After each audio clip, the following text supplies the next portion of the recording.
ठीक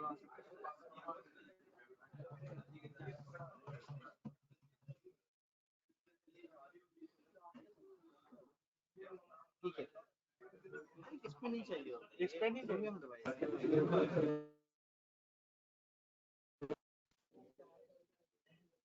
जी जनाब, अस्सलाम वालेकुम वंस अगेन। ऑनलाइन वालों को आवाज, स्क्रीन और कैमरा तीनों चीजें क्लियर है?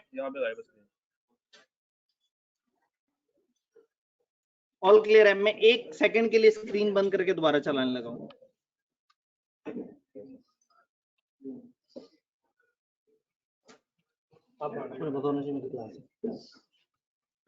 जी आ रही है?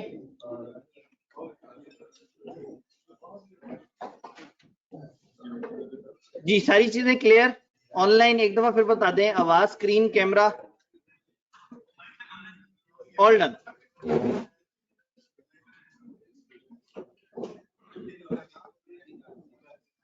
बच्चे कहाँ हैं?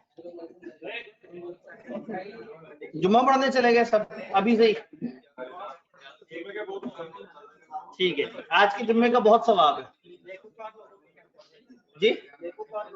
नेकूकार लोगों का कैंपस है जी जनाब। कल 4 बड़ी खूबसूरत सी डेफिनेशंस हमने देखी और यकीन माने मेरी पूरी कोशिश है मैं आपको समझा दूं, लेकिन आपकी पूरी कोशिश होनी चाहिए कि रट्टा मार दें। इतना जरूर समझ लें कि पेपर में सिनेरियो आए तो आपको पता हो बात क्या हो रही है। हमने बात की थी पर्सनल डाटा की, डाटा प्रोटेक्शन की, जो आप लोगों को बड़ी मुश्किल से समझ आया, लेकिन आज के दौर में समझना आसान है। आपकी प्राइवेसी की नीड, आपका, फिर जब मैंने सीआरएन से घर वालों को रिजल्ट पता लगने की बात की तो आपको फौरन समझ आ गया कि कितना इंपॉर्टेंट होता है पर्सनल डाटा। हम लोगों ने बात की कि सब डाटा सब्जेक्ट वो इंसान है, डाटा सब्जेक्ट वो इंसान है जिसका डाटा, पर्सनल डाटा उसका वो डाटा है जिससे उसको पहचाना जा सकता है, जिसकी मदद से जो है वो हम उसे पहचान सकें। फॉर एग्जांपल मेरे सामने एक तस्वीर आए, वो तस्वीर एक घुटने की है और घुटने पे चोट लगी हुई है, तो ये अब एक पर्सनल डाटा नहीं है। मतलब उस घुटने पे लगी हुई चोट से मैं उस घुटने के जो वो हकीकी मालिक है उस तक नहीं पहुंच सकूंगा, लेकिन अगर किसी का एनआईसी नंबर मेरे सामने आता है तो ये एक ऐसी चीज है कि जिससे मैं उसको पहचान सकता हूं। तो जो एक बंदे का पर्सनल डिटेल, ऐसी पर्सनल डाटा, ऐसा डाटा जिससे वो आइडेंटिफाई हो सके। फिर हमने देखा था रिमूव हुआ हुआ, खराब हुआ हुआ, एनक्रिप्ट हुआ हुआ, चेंज हुआ हुआ डाटा इसमें काउंट नहीं होगा, वो डाटा काउंट होगा जिससे पहचाना जा सके। फिर पर्सनल डाटा में एक स्टेप आगे गए थे, sensitive personal data. Personal data का वो हिस्सा जो इंसान नहीं चाहता कि दुनिया को पता लगे, बहुत सारी ऐसी उसकी प्राइवेट बातें होती हैं जो वो नहीं चाहता कि लोगों के सामने आए, तो वो सारी चीजें इसमें आती हैं जिसमें ज्यादा जरूरी है उसके बैंक डिटेल्स, उसके अकाउंट नंबर, उसकी वो सारी चीजें, उसके पिन, उसके मोबाइल के पासवर्ड, ये सारे ऐसे वो चीजें हैं, उसके इवन गूगल के पासवर्ड वगैरह, ये सारी ऐसी चीजें हैं जो आपका इतना सेंसिटिव डाटा है कि आप नहीं चाहते कि किसी के हाथ चले। देन डाटा सब्जेक्ट की कॉन्सेंट, जब भी किसी डाटा सब्जेक्ट का डाटा शेयर करना हो किसी ने, या रखना हो या अपने पास महफूज रखना हो, तो रूल ये है कि आपको कॉन्सेंट चाहिए होगी उस डाटा सब्जेक्ट की, यानी उस इंसान की कॉन्सेंट चाहिए होगी। और ये कॉन्सेंट डावाडोल सी नहीं हो, बड़ी एब्सोल्यूट वाजे मोहकम किस्म की हो। इससे पीछे हमने जनरल तबसरा किया था जिसमें उन्होंने यकीन माने कुछ नहीं बताया था, वो तो आपको भी समझ आ गया था कि लेजिस्लेशन ड्राफ्ट स्टेज में है, एक बिल प्रपोज हुआ है, उसमें एक अथॉरिटी का हम सोच रहे हैं, फलाना कानून ने भी कुछ कहा है, फलाना ने भी कुछ कहा है, वगैरह वगैरह। मुझे बताइए कोई सवाल है तो जल्दी जल्दी सवाल ले लें और फिर आगे चलते हैं। आगे चले, वो अवाम का मुत्तफिका बयान, वो बच्चे कम आए हैं लेकिन जो आए हैं वो पढ़ने के लिए आए हैं। लेकिन मैंने फिर भी ढूंढ लिया एक भाई का सवाल। किबला क्या है सवाल? एसी मेरा बंद करा दें। एक बड़ा रेलेवेंट सवाल इन्होंने इंतहाई इररिलेवेंट बंदे से पूछा, भाईजान आप इंतजामिया को ढूंढे, चेक करें, मतलब एसी के इंतहाई नीचे बैठ के और कह रहे हैं एसी बहुत ठंडक कर रहा है। भाईजान मतलब आप, बंदा जगह ही बदल लेता है। अब आप कहेंगे सर इतनी सारी कुर्सियां खाली हैं, एक बंदा बैठा होता तो मैं उससे जगह बदलता। जगह बदलने के लिए भी तो उस जगह पे कोई बंदा बैठा हुआ हो, तो कोई बात नहीं, आप खाली कुर्सी पे भी जा सकते हैं। तो एसी के इंतहाई नीचे बैठ के आप कह रहे हैं कि मुझे ठंड लग रही है और मैनेजमेंट जो है उस एसी को बंद कराए, तो ये थोड़ा सा अपनी जगह भी जो है ना वो क्या कहते हैं, पहले अपने आप को देखें कि आप क्या कर रहे हैं, फिर इंतजामिया पे बात करें। तो अगेन मतलब आप गौर करें तो उस वाली साइड पे ज्यादातर लोग ना इस तरफ बैठे हैं। आप देखें इस वाली रो में इधर भाई बैठे हुए हैं, इधर एक इंसान, वाहिद इंसान जो बिल्कुल एसी के नीचे बैठा है वो आपके साथ वाले भाई है। तो इसका मतलब है कि ज्यादातर लोग एसी वाली साइड से अपने आप को दूर रखने की कोशिश कर रहे हैं।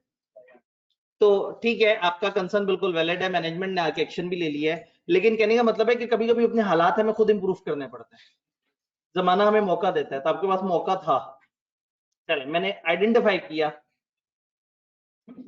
ऑनलाइन में अगर बच्चे सुन रहे हैं, तो अगर मैं भाई का नाम लेता, मैं इनका रोल नंबर पुकारता, या मैं कहता उस तरह के चश्मे वाले, उस तरह के कलर के स्वेटर पहने वाले भाई आपसे मैं बात कर रहा हूँ, या 5वीं रो के दूसरे बंदे या 7वीं रो के तीसरे बंदे से मुखातिब हूं, तो पहचानना आसान होता। तो ऑनलाइन लोगों के लिए पहचानना आसान नहीं है, लेकिन फिजिकल वालों ने फौरन से मुड़ के देख लिया है कि कौन से वाले हैं। तो फिजिकल वालों के लिए ये पर्सनल डाटा है और ऑनलाइन वालों के लिए पर्सनल डाटा नहीं है। वाह जी, हमें क्लास में एग्जांपल मिल गई। और हमारे पास ऑनलाइन में भी कोई सवाल नहीं है। गुड, सारे पढ़ने बैठे, सारे 4 चैप्टर खत्म हो जाए, जबरदस्त, चैप्टर खत्म हो जाए। बाकी मैं सोच रहा था आप एहतजाज करेंगे। खैर पर्सनल डाटा में तो अब शुगल बचा है, जो बात पहले थी, क्या राइट्स हैं आप, पर्सनल डाटा आपके ना, क्या राइट्स हैं, डाटा सेफ रहे, गलत हाथों में ना जाए, महफूज हो, उसको आप चेंज कराना चाहे चेंज करा दें, उसे डिलीट कराना चाहे डिलीट करा दें, आपके डाटा को आपसे पूछे बगैर किसी के हवाले ना किया जाए, ये सब कुछ आपकी ख्वाहिश है। कानून से पूछते हैं, मिस्टर कानून थोड़ा सा आगे बढ़ें और हमें बताएं। इंडिविजुअल के राइट्स पे पहले हम बात करते हैं। आपके पर्सनल डाटा की प्रोसेसिंग से रिलेटेड आप क्या एक राइट है, हर इंडिविजुअल का राइट है कि वो बी इन्फॉर्म्ड, उसे बताया जाए कि उसका डाटा इस्तेमाल हो रहा है। वो चाहे तो अपने डाटा को कभी भी देख सके कि मेरा कौन सा डाटा इनके पास मौजूद है, उसको अपने डाटा तक एक्सेस हो। रेक्टिफिकेशन ऑफ एरर उसका राइट है, अगर उसके डाटा में कोई गड़बड़ है और वो उसे ठीक करवाना चाहता है तो उसका हक है कि वो उसको ठीक करवा सकता है। बी फॉरगटन या राइट ऑफ इरेजर, वो चाहे तो कह सकता है कि जी ठीक है जी, बस अब मेरा काम खत्म हो गया आपके साथ, मेरा डाटा अपने पास से डिलीट कर दें, गायब कर दें। हाँ, डिलीट करने के 2 तरीके हैं, एक ये कि वो पूरा रिकॉर्ड उड़ा दें, एक ये है कि वो फेक एंट्रीज डाल दें, उसको सुडमाइज कर दें। तो ये 2 ऑप्शंस हैं।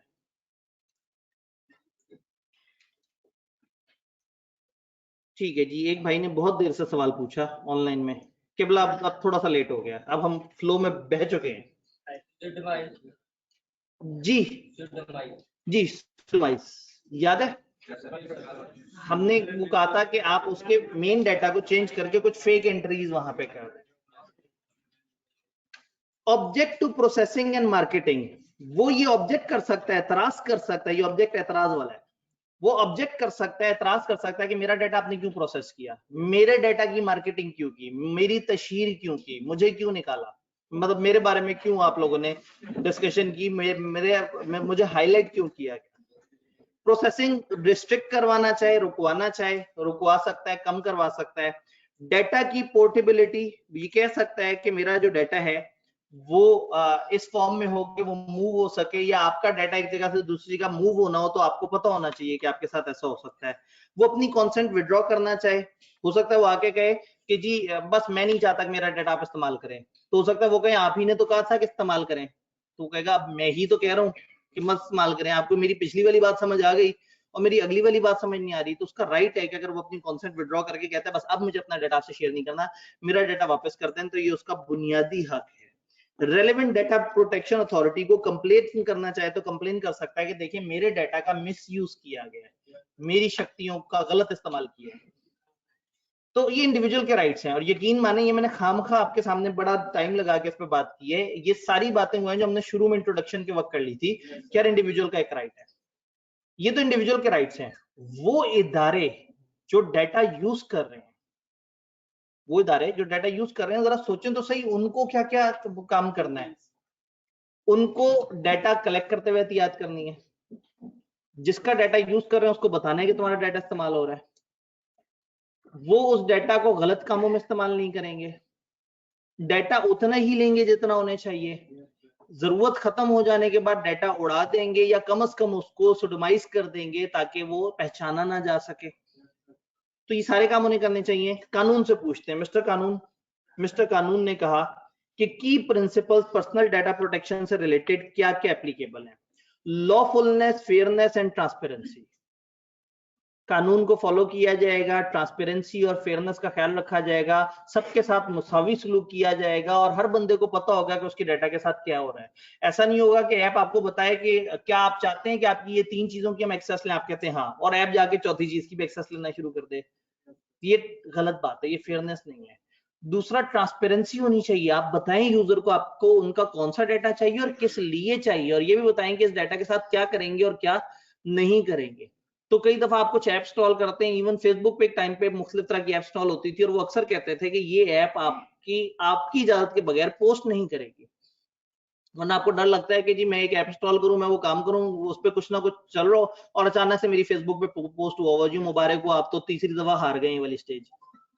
तो फिर बंदा जो है वो शर्मिंदा सा हो जाता है। या वो अपने बताता हो कि मैं बड़ी पढ़ाई करता हूँ और अचानक से कैंडी क्रश की नोटिफिकेशन आई हुई है वहां पे कि जी मुबारक हो आपने 1000 लेवल क्रॉस कर लिया। आप पाकिस्तान के 200 उन लोगों में से हैं जो 1000 लेवल क्रॉस कर चुके हैं। माशाल्लाह बहुत टाइम है आपके पास।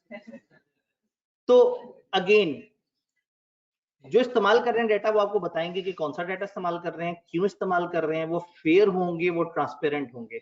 पर्पस लिमिटेशन, जिस पर्पस के लिए इस्तेमाल किया आपका डाटा, अगर कॉलेज ने इसलिए लिया है कि आपको प्रोसेस कर सकें, आपको व्हाट्सएप ग्रुप्स में डाल सकें, आपको ऑनलाइन क्लासेस वगैरह की सही से एक्सेस दे सकें, तो ऐसा नहीं होगा कि उसके बाद वो वाटर टंकी साफ कराने वालों को जाके आपका डाटा बेच दें और उनसे कहेंगे हमारे पास बहुत सारे ऐसे बच्चे हैं जिनके घरों में वाटर टंकी का यकीनन मसला होगा, तो ये उनका नंबर पकड़ें, ये एक्चुअल जेन्युइन नंबर्स हैं, इसके पीछे जेन्युइन बच्चे मौजूद हैं, आप इन्हें मैसेज करें। तो ऐसा नहीं होगा, आप लिमिट करेंगे, जिस पर्पस के लिए आप उधर तक रहेंगे।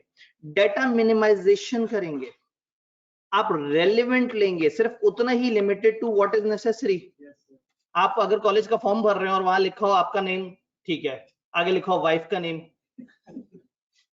आपकी वाइफ का नाम क्यों लेना है इन्होंने? जरूरत ही क्या इनको आपकी वाइफ का नाम जानने की? ऐसी बातों से आप ऑफेंड हो जाते हैं, आप इन पे केस कर देंगे, आप कहेंगे मेरी हद तक इज्जत हुई है, मेरे जज्बात मजरू किए हैं, इनको नहीं पता मैं किस उम्र का बच्चा हूँ, इनको नहीं पता मैं सीए के अंदर हूँ। और अगर आप ज्यादा एज के भी होते हैं तो भाई सीए के एक पोर्टल पे पढ़ना है तो उसके लिए वाइफ का नाम क्यों जरूरी है? खामखा की अजियत है ना। तो कहने का मतलब है कि भाई लिमिटेड हो, उतना हो जो इंफॉर्मेशन चाहिए हो। अब पता लगे कॉलेज एडमिशन करते करते के जरा एफएससी के नंबर बताना है कि एंट्री करनी है, अपने के बच्चा मतलब पागल समझा हुआ है, मैं पागल नजर आ रहा हूँ, क्यों तुम्हें क्यों चाहिए नंबर मेरे? आईकेप को चाहिए थे, आईकेप ने कहा था इतने नंबर से ऊपर वो रजिस्टर कर देंगे, कर दिया है। अब तुम्हें क्यों बताओ मेरे एफएससी के कितने नंबर है?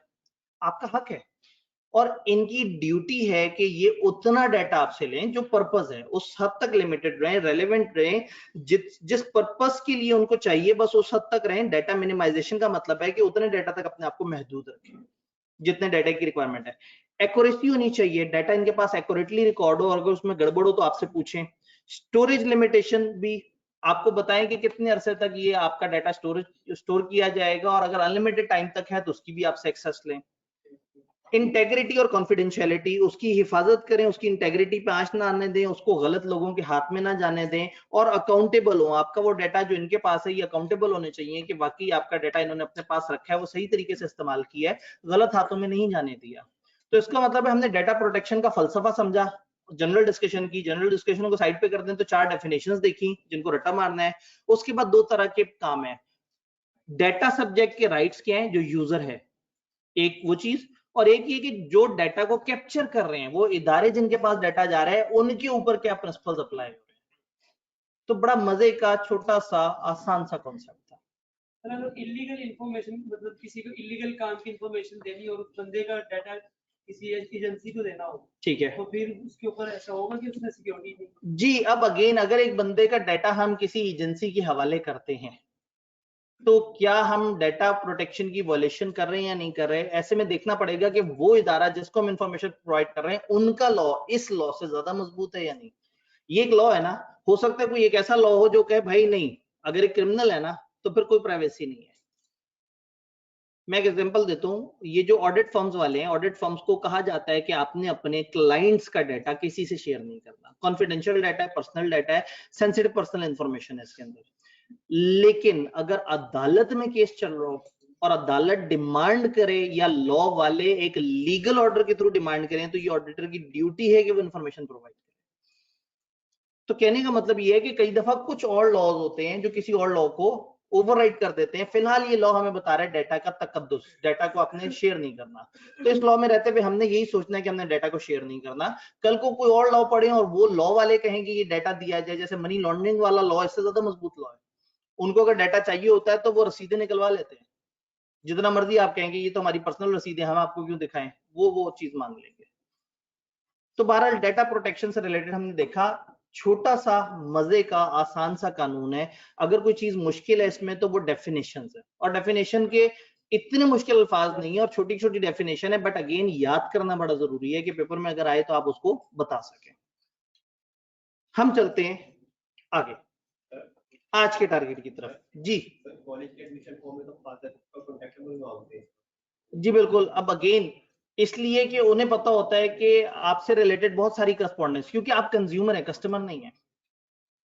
अब पता नहीं आपको ये फर्क पता है नहीं, कंज्यूमर इज द वन जो कंज्यूम करता है चीज, कस्टमर इज द वन जो पे करता है उसके लिए। कई दफा कस्टमर और कंज्यूमर सेम होते हैं। अगर आप फल वाले को पैसे दें और उससे वो फल लें और आप फल खुद खा रहे हो, तो पैसे भी आपने दिए, कंज्यूम भी आपने किया। कॉलेज के केस में जब आप पढ़ने चाहते हैं तो आप होते हैं कंज्यूमर, आपको तालीम की सर्विसेज चाहिए होती हैं, और घर वाले होते हैं कस्टमर, पैसे। तो अगर आपके इंस्टॉलमेंट नहीं आई हुई तो आपको पकड़ना मुनासिब नहीं है, आपके वालिदैन को कहा जाएगा, आपको ज्यादा से ज्यादा क्लास में घुसने से रोक देंगे कि नहीं भाई आपके वालिद ने अभी तक फीस जमा नहीं कराई। तो ऐसे में कॉलेज वाले जो है वो फिर आपका घर का डाटा मांगते हैं। लेकिन इफ यू से कि जी मैं एक इंडिपेंडेंट शख्स हूँ, मैं अपने पैसों पर खुद गुजारा करता हूँ, मैं नौकरी करता हूँ शाम के वक्त, मैं दिन के टाइम पे पढ़ता हूँ, तो मैं अपने घर का डाटा नहीं दूंगा, मेरा डाटा आप लें, तो कॉलेज वाले मजबूर नहीं कर सकते अगर आप साबित करते हैं कि आप एक इंडिपेंडेंट पर्सन है। Clear? Electronic crime, electronic crime, घबराए तो नहीं बैठे? अभी तक हमने 3 लॉस पढ़े, जिनमें से आधा रट्टा होता था और आधा लॉजिक होता था, और अब जो पढ़ रहे हैं वो सारे रट्टा। पहले थोड़ी थोड़ी सी लॉजिक थी, वो भी गई। इलेक्ट्रॉनिक क्राइम का मतलब इलेक्ट्रॉनिक क्राइम। फिजिकल क्राइम होता है, फिजिकली चोरी कर ली, किसी की कनपट्टी पे रिवॉल्वर रख के जनाब उससे माल ले लिया, किसी का फिजिकल नुकसान कर दिया, किसी को इस तरह से तकलीफ दे दी। इलेक्ट्रॉनिक क्राइम है किसी को इलेक्ट्रॉनिक तकलीफ दी, मतलब ऐसा नहीं है कि किसी को जाके बिजली के शॉक दे रहे हैं आप। इलेक्ट्रॉनिक तकलीफ का मतलब है किसी की वेबसाइट डाउन कर दी और वो बेचारे तड़प रहे हैं, वेबसाइट हैक कर दी और वेबसाइट जो है वो कुछ अरसे तक चलने नहीं दी, किसी की डेटाबेस में एंटर होकर उनका डाटा चोरी कर लिया, किसी का सोशल डाटा या कोई और डाटा जो कि प्रिवेंटेड था लेकिन आपने आईटी की तूफानी स्किल्स इस्तेमाल करते हुए उसमें अनऑथराइज एक्सेस कर ली। तो किसी के डाटा को बगैर इजाजत के एक्सेस करना, एक्सेस के बाद उसको गलत तरीके से इस्तेमाल करना, उस एक्सेस से उस बंदे को कोई नुकसान पहुंचाना, ये सारे के सारे इलेक्ट्रॉनिक क्राइम। इवन हम थोड़ा सा आगे जाएं, अब लॉ उतना बड़ा हमारे सिलेबस में नहीं है, हम थोड़ा सा आगे जाएं तो इवन फेसबुक के ऊपर भी अगर आपने कोई इश्तियाल अंगेज पोस्ट डाल दी जिसमें आप किसी मॉब को भड़का रहे हैं, किसी ग्रुप को कर रहे हैं, किसी सियासी पार्टी पे अटैक कर रहे हैं, किसी मजहब पे अटैक कर रहे हैं, किसी निजाम पे, किसी इदारे पे अटैक कर रहे हैं, तो वो भी इलेक्ट्रॉनिक क्राइम में आ जाते हैं। साइबर सिक्योरिटी का एक पूरा लॉ है जो कि इस तरह की चीजों को देख रहा होता है। तो अगेन हमारी किताब का मकसद आपको डराना नहीं है, बस बताना है कि थोड़े थोड़े से ध्यान में रखिएगा कि क्राइम फिजिकल नहीं इलेक्ट्रॉनिक भी होते हैं। ठीक है जी, मजे की बात है, आप ये जिन दिनों अफगानिस्तान वाला मामला चल रहा था, आप वर्ड अफगानिस्तान नहीं लिख सकते थे। ये जो लोग वो कहते थे ना, कुछ तालिब इल्म जो है वो तालिब इल्म क्यों लिखा जा रहा था बार बार, क्योंकि तालिबान नहीं लिख सकते थे। तालिबान लिखे गायब हो जाता था, अफगानिस्तान लिखे गायब हो जाता था। ठीक है, तो इसलिए फिर इशारों में लोग बात कर रहे होते थे वो पकड़ ना सके, और कुछ लोग क्या करते थे हरूफ अलग अलग करते थे, तो तोएं 2 दफा स्पेस, अलिफ 3 दफा स्पेस, लाम क्या वो उनका जाहिर है ऐसा थोड़ी कि इंसान बैठ के देख रहा है आपने क्या लिख रहा है, वो कंप्यूटर है, कंप्यूटर मुख्तलिफ प्रोटोकॉल चेक कर रहा है कि कौन कौन से वर्ड जोड़ के किस तरह से खतरनाक होते हैं। हाँ, आई एम नॉट रोबोट। तो बात ये है कि इलेक्ट्रॉनिक क्राइम्स की बात समझ आई। इसमें बस ये आखिरी बात थी जो आपने समझनी थी, बाकी अब सिर्फ रट्टा ही रट्टा है, आपने देखते जाना है और मैंने मुस्कुराते जाना है। एक क्वेश्चन है थोड़ा सा तकलीफ दे सा, टॉपिक सेट किया, ठीक है जी, जैसे ही जुम्मे के टाइम पे मैं क्लास वालों को भेजूंगा आपने मेरे से टॉपिक सेट के सवाल पूछ लेना है, डन हो गया। टॉपिक सेट के एक सवाल आया था, हमने उसे गायब कर दिया। इलेक्ट्रॉनिक क्राइम, आज असल में वक्त अब हमारे पास थोड़ा सा कम होता है, नहीं इतना आगे नहीं, मैं आज की बात करूं, परेशान नहीं होना। इलेक्ट्रॉनिक क्राइम की प्रिवेंशन, लें जी कुछ अल्फाज समझने की कोशिश करते हैं।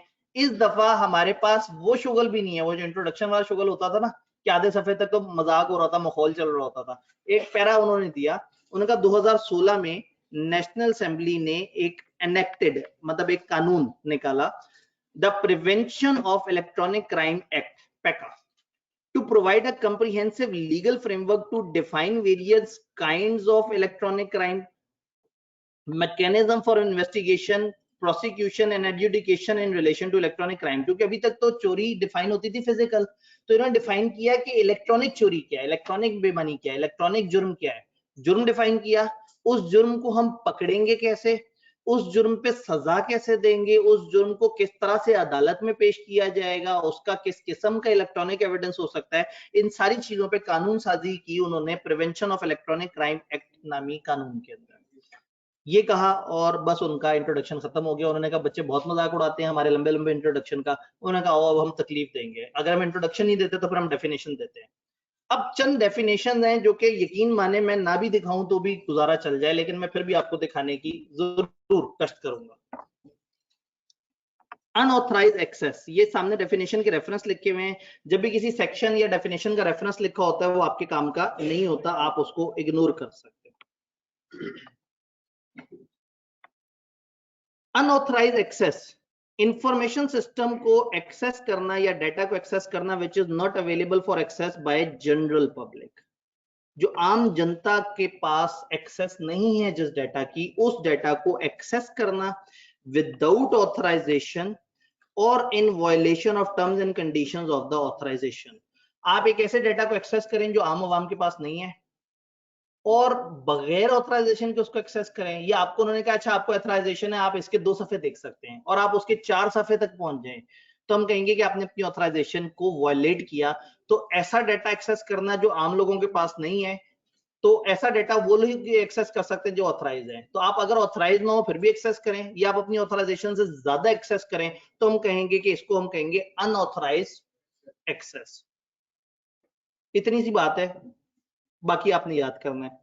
एक्सेस टू डाटा, डाटा की एक्सेस किसे कहेंगे, जब हमने कहा ना अनऑथराइज एक्सेस करें, एक्सेस का क्या मतलब है, क्या उसकी सिर्फ शक्ल देखने एक्सेस है या कुछ और चीजें बीच में आती हैं। उन्होंने कहा अगर आप कंट्रोल हासिल कर लें डाटा पे, डाटा को यूज करने की एबिलिटी आपके पास आ जाए, डाटा को कॉपी करने का हक हो आपके पास, अगर आप कॉपी कर सकें, अगर आप उसे मॉडिफाई कर सकें या आप डिलीट कर सकें, एनी डाटा हेल्ड इन और जनरेटेड बाय एनी डिवाइस और इंफॉर्मेशन सिस्टम, किसी भी सिस्टम में, किसी भी निजाम में, किसी भी डिवाइस में अगर एक डाटा है और मैं डाटे तक पहुंच जाता हूं, उसको कॉपी कर सकता हूं, उसको चेंज कर सकता हूं, उसके साथ फलाना कर सकता हूं या फलाना कर सकता हूं, इनमें से कोई भी एक काम कर सकता हूं, तो इसका मतलब है मेरी एक्सेस में है वो डाटा।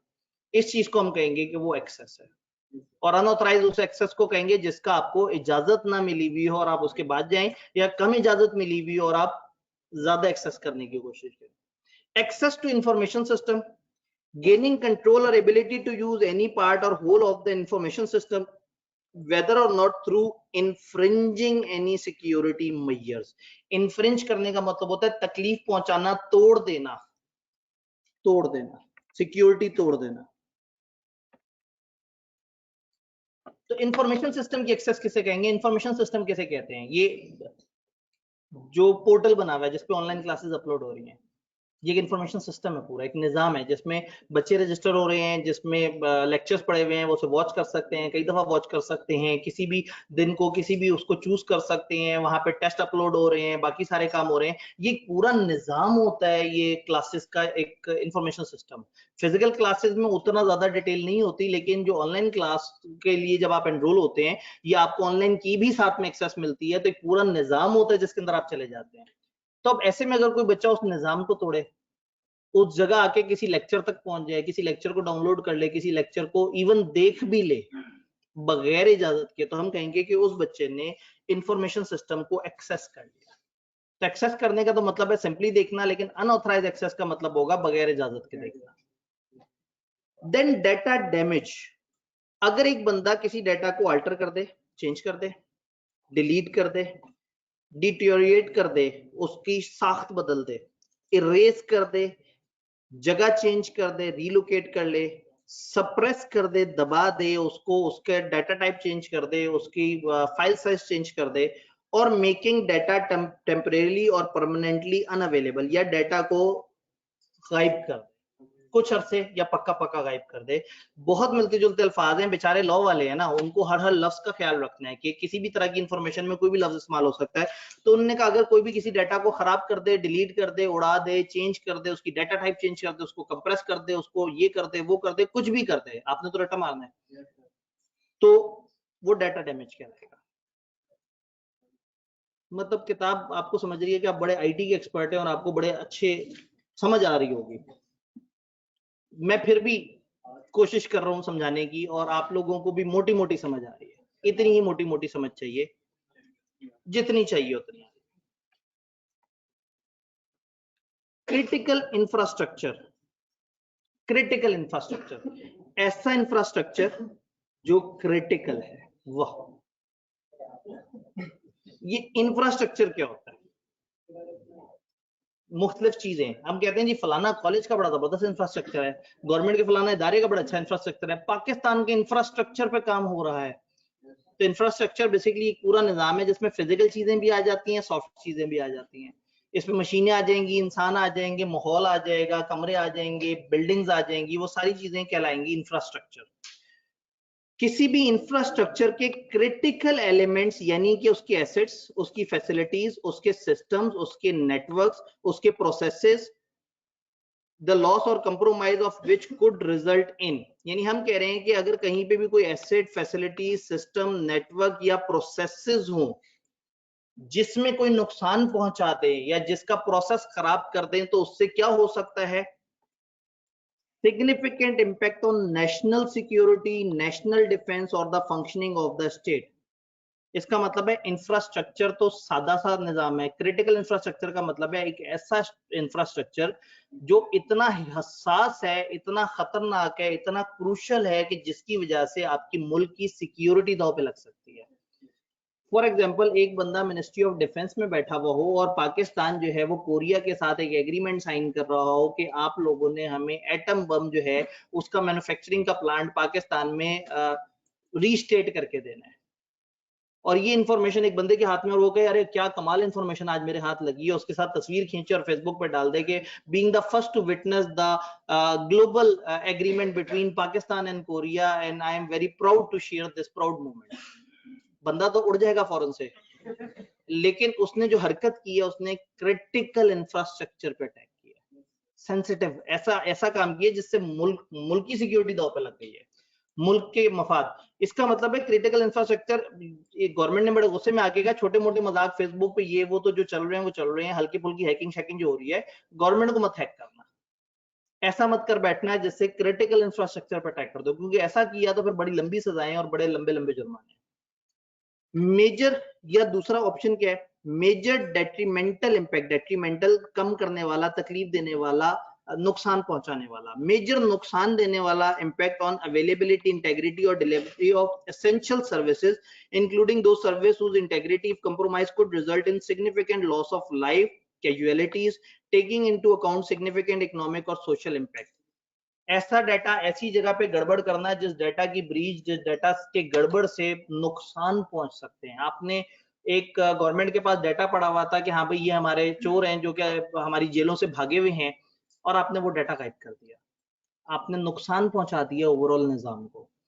आपने जो है फॉर एग्जांपल फायर ब्रिगेड वालों को एक ऑनलाइन वो आई, एक जगह से कॉल की गई फायर ब्रिगेड वालों को, वो नंबर जो है वो किसी जगह से और उठाया गया, उन्होंने फौरन से एक ऑनलाइन कमांड भेज दी फायर ब्रिगेड की टीम को जो नियरेस्ट थी कि वहां से वो जाए, और रास्ते में कोई भाई साहब बहुत ही मूड में बैठे हुए थे, उन्होंने इस चीज को हैक कर लिया कि लो जी अब गवर्नमेंट वाले काम नहीं कर सकेंगे, बड़ा मजा आएगा, जिंदगी से खेल गए। या नुकसान नहीं भी हुआ तो नुकसान हो सकता था। तो क्रिटिकल इंफ्रास्ट्रक्चर समझा तो मैं रहा हूं, आपने रटा मार लेना है।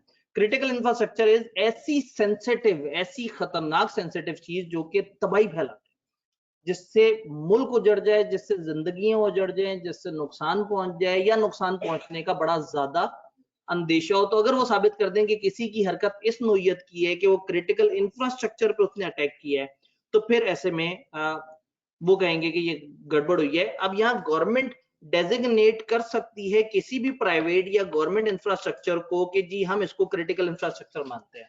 अगर गवर्नमेंट कहती है जी फलाना इदारा क्रिटिकल है, इसके ऊपर बात नहीं होगी, तो फिर बात नहीं होगी। फलाना सेटअप क्रिटिकल है, फलाना हमारा गवर्नमेंट का महकमा क्रिटिकल है, इसका डाटा नैप क्रिटिकल इंफ्रास्ट्रक्चर है, नैप का डाटा अगर हल्का सा भी लीक हो जाए तो बहुत तूफान मच जाना। सब समझ आया? अब मजीद नहीं समझना, अब रट्टा मारना है, क्योंकि समझने के बाद भी इस अल्फाज में उसको लिखना इतना आसान नहीं है। तो बेसिकली उन्होंने सिर्फ आपको ये समझाया है कि क्या है। जब ये समझा दिया तो उसके बाद तो कुछ है ही नहीं, उसके बाद कुछ भी नहीं है। 2 पेजेस पिछला गुजर गया, ये दूसरा पेज। वो डेफिनेशन नीचे आ नहीं रही थी क्रिटिकल इंफ्रास्ट्रक्चर की, वो मैं बारीक करके अगर पहले सफे पे डाल देता तो अच्छा ना होता। एक मिनट, अभी तक मैं आपको शीट दिखाता था, मैं आपको कहता था मैं आपको समझाऊंगा फिर आपने याद करना है, ये तो मैंने समझानी भी नहीं है। एक टेबल बना हुआ है, लेफ्ट पे लिखा हुआ है ऑफेंस क्या है, सेकंड कॉलम में लिखा है कौन ऑफेंस कर रहा है, थर्ड में लिखा है उसको कितने साल तक की कैद हो सकती है, और चौथे में लिखा है उसको फाइन कितना हो सकता है। ये फाइन्स की डिटेल है, पेनल्टीज की डिटेल है जी, अनफॉर्चुनेटली। तो मैंने आपको बताया ना कि ये इन चारों में से 3 पढ़ चुके, चौथा सबसे ज्यादा रटे वाला ये वाले भाई साहब है। इसमें सिर्फ डेफिनेशन है और सिर्फ टेबल है, और मिट का भी बताना था, एक भाई ने कहा ठीक है जी, उन्होंने हमारी तवज्जो को चेंज करने की कोशिश की। मेरे पास अभी 2 मिनट है, तो 2 मिनट तक मैं बता सकता हूँ। ये टेबल ऐसे याद कर लीजिएगा, अब बाकी कैसे पूरे करें। सबसे नीचे एक लाइन लिखी है, उसको समझना बड़ा जरूरी है। There can be imprisonment alone, fine alone और अ कॉम्बिनेशन ऑफ बोथ। बजाय इसके कि मैं हर जगह लिखता है ये इतनी कैद भी हो सकती है या इतना फाइन भी हो सकता है या ये दोनों के दोनों हो सकते हैं, वो सारे जुमले गायब करके नीचे एक दफा लिख दिया कि ये जो 2 कॉलम बने हुए ना, ये सजा का कॉलम है, ये जुर्माने का कॉलम है। तो इन फाइन, इन ऑफेंसेस पे गवर्नमेंट आपको इतनी सजा कर सकती है और इतना जुर्माना कर सकती है, और दोनों की मिक्सिंग भी कर सकती है, दोनों में से कोई एक भी कर सकती है। तो ये उनके पास ऑप्शन है 1, 2 या दोनों की खूबसूरत सी मिक्सिंग। लेफ्ट पे ऑफेंस दिए हुए हैं, दरमियान में लिखा हुआ है कि वो ऑफेंस करने वाला कौन है। टेंशन नहीं लेनी, कोई मसला नहीं। आप जब मिड टर्म तैयार कर रहे होंगे आपने इसको इग्नोर कर देना है, ठीक है, इसको नहीं देखना। मिड टर्म के बाद आपको टाइम मिलेगा, एक दफा इस टेबल को देखना है कि क्या कह रहे हैं। एक दो बातें ऐसी हैं जो आपको लगेंगी कि ये क्या लिखा हुआ है, ये क्या कहना चाह रहे हैं। तो जब हम अगले दिन इकट्ठे होंगे तो आपने कहने के सर ये वाली बात अजीब सी थी, ये क्या बात लिखी हुई थी वहां, क्योंकि ये अगेन पूरा टेबल क्रैमिंग वाला है कि ये जुर्म करेगा, ये जुर्मदार करेगा, इतना सजा, इतना जुर्माना। अब इसमें वही बात है कि सजा 3 साल या 5 साल क्यों है, ये गवर्नमेंट को लगता है कि वो छोटा ऑफेंस है तो 3 साल, बड़ा ऑफेंस है तो 5 साल। ये ऊपर से नीचे की तरफ अगर हम आए तो छोटे से बड़े जुर्म की तरफ हम सफर कर रहे हैं, ठीक है। क्या चीज? बंदा उड़ा देने वाली बात नहीं, इलेक्ट्रॉनिक क्राइम में अभी वो एक खास लेवल तक है, उसके बाद एक आध जगह लिखा होता है कि बाकी कवानीन भी लागू होंगे। मिड टर्म की बात करते हैं, मिड टर्म की बहुत ही अहम और मजे की बात, मिड टर्म।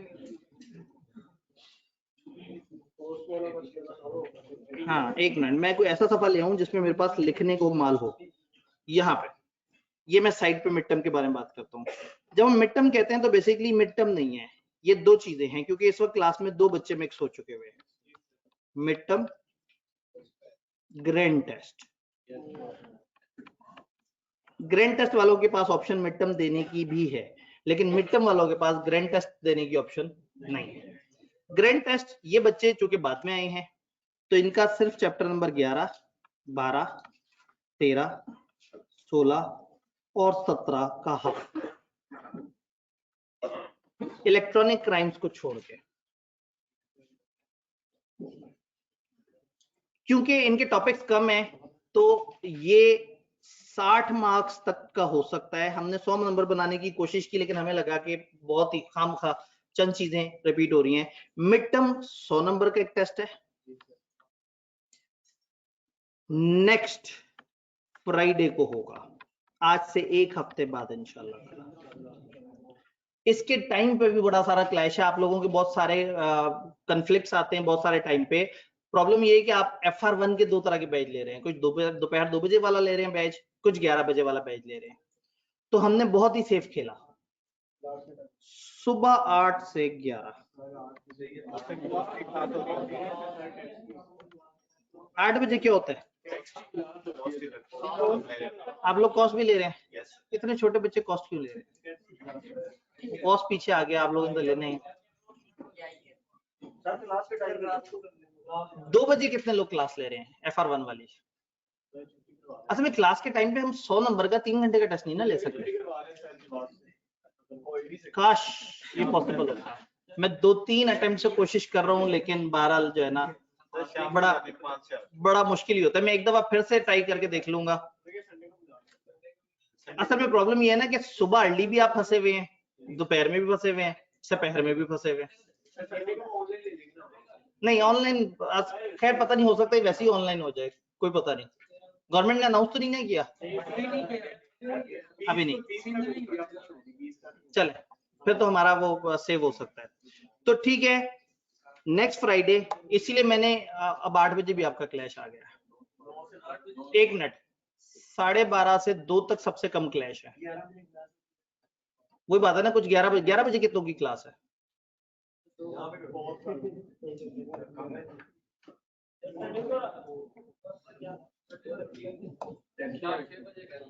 मसला ये है कि प्रैक्टिकल भी तो रहना है ना। आप भूल रहे हैं कि सैटरडे, संडे और मंडे हमें मना है, आप शायद भूल रहे हैं। तो मैं मजबूरन फ्राइडे कह रहा हूँ, वरना मैं संडे ही कहता। तो मैं जो सबसे लास्ट वर्किंग डे हो सकता है उसको सोच रहा हूँ।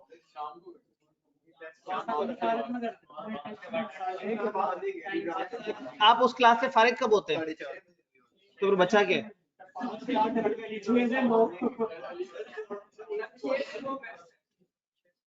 दो टाइम पे टेस्ट को एग्जीक्यूट किया जाएगा। एक टाइम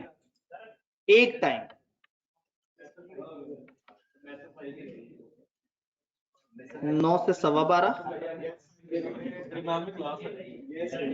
एक टाइम आगे भी तो सुने,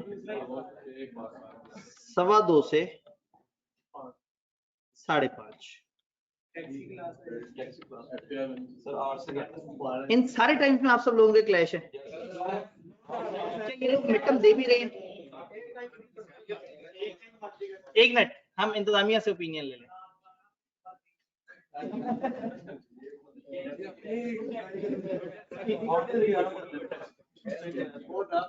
कॉलेज से पूछे ये लोग शाम में आके टेस्ट दे सकते हैं या नहीं? मगरिब के बाद। आपकी टेक्स्ट की क्लास कब खत्म होती है? आप लोग अजीब लोग हैं, मतलब आप सुबह 8 बजे भी क्लास ले रहे हैं, आप शाम 6 बजे भी क्लास ले रहे हैं, आप हर तरफ। मसला ये कि क्लास में हर तरह की वैरायटी मिक्स हुई हुई है, सब बिजनेस लॉ में ना, आगे के बच्चे भी हैं, पीछे वाले बच्चे भी आ गए हैं, तो एक जैसा माहौल नहीं है। जी मैसन भाई, क्या हम एक दिन 6 बजे कॉलेज वालों से रिक्वेस्ट कर सकते हैं? मौसम भाई ने ना बड़ा मजबूरी में। जी सर, शाम 6 से 9:15।